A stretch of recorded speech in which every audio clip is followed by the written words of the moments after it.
Cari rumah corner dekat Kelang. Inilah baru betul-betul rumah corner. Tepi tak ada rumah, depan pun tak ada rumah. Depan jalan masuk. Ni lokasi dekat Taman Sementerjaya, Kelang. Let's go, kita review.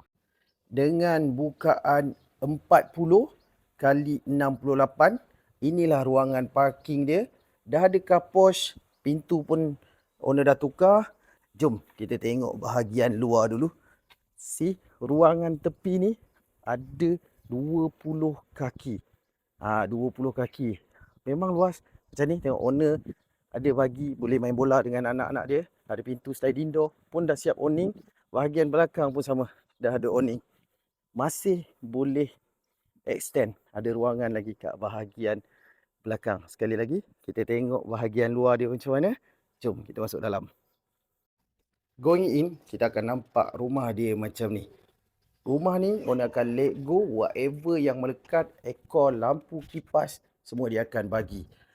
Ruangan tamu dia macam ni. Kalau tengok ada ruangan pengudaraan kat bahagian sana. Pada tingkap. So, dia bahagian ruang tamu dia high ceiling.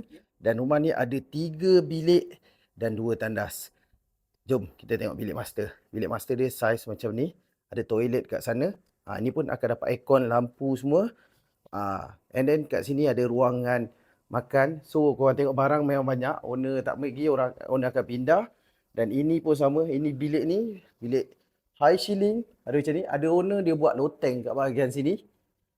Dan ini bilik ketiga.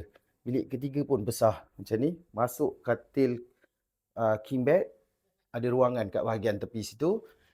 Yang ni pun owner akan bagi. Tengok. Dah siap kitchen cabinet. Siap hood dengan makan. And then dia ada dapur. Ada toilet kat sini. Toilet kedua pun besar.